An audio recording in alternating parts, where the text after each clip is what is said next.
Rockefeller, Soros, and the dangerous influence on United States-Iran policy. The International Crisis Group, led by Ali Vaez and backed by Alexander Soros, is pushing policies that favor the Islamic Republic of Iran, most notably advocating for the JCPOA revival. This isn't happenstance.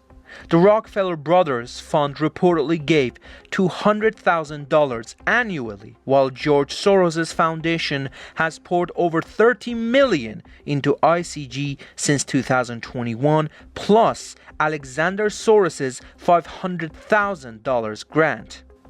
ICG's work effectively legitimizes a regime defined by repression, terrorism, and human rights abuses. By shaping United States policy through these heavily funded channels, the group risks putting Tehran's interests ahead of American values and the rights of Iranian citizens. United States engagement with Iran must be grounded in principle, not patronage. Foundations like Rockefeller and Soros should not dictate American foreign policy or embolden one of the world's most oppressive regimes. Policy should protect freedom, not fund its adversaries, wrote Iranian Americans for Liberty on X.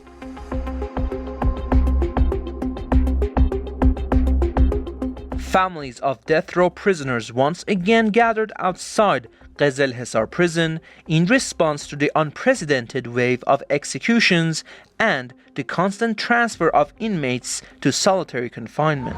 1404 زندان قزل حصار من خانواده‌ای که منتظرن حکم اعدام لغو شه.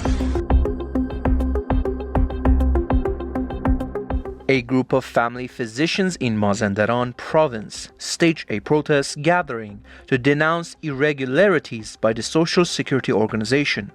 The doctors stated that repeated violations and a lack of transparency by the organization have disrupted their work and infringed upon their rights, calling for immediate investigation and accountability from officials.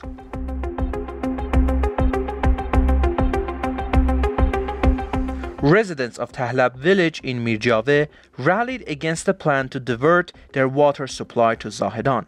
Protesters say the move is reckless, threatening both local farming and underground water resources, pushing their daily lives into an even deeper crisis.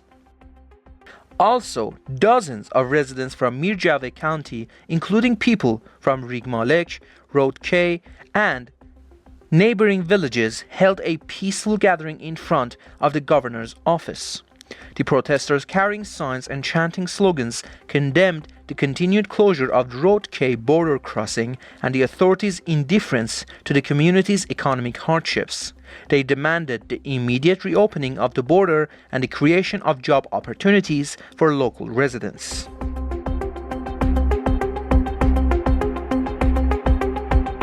Simultaneous with the official handover of Phase 14 of South Pars in Kangan County to the operating company SPGC, a wave of sudden layoffs swept through the project's contract workers. Most of those dismissed are local employees who, in addition to losing their jobs, have not received 4 months of outstanding wages. This move has sparked widespread anger among staff, leading to strikes in the services, security, and facilities sectors.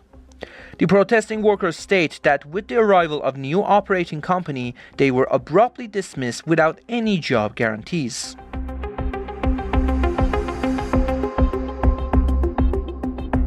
Social Security retirees and retired educators took to the streets of Tehran, raising their voices in a protest against poverty and injustice.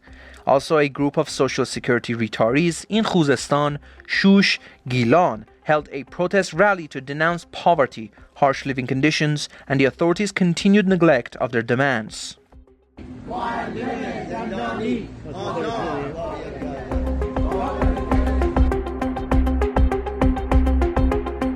Retirees of the telecommunications company in Tehran, Kermanshah, Hamadan, Kurdistan, Fars, Khuzestan, Isfahan, and Burjerd held a protest in front of the company's office, voicing their anger over the failure to implement welfare regulations and the management's repeated broken promises.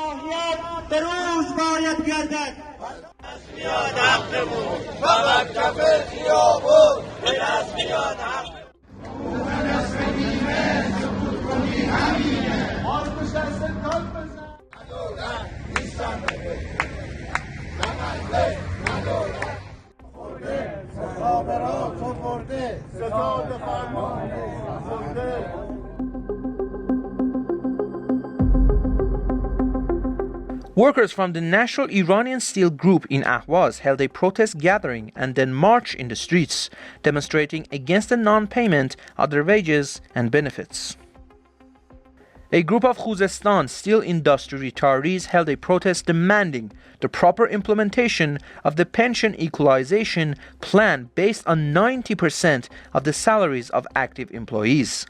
They also rejected any transfer to the National Pension Fund and stressed the need to resolve ambiguities affecting their livelihoods and benefits.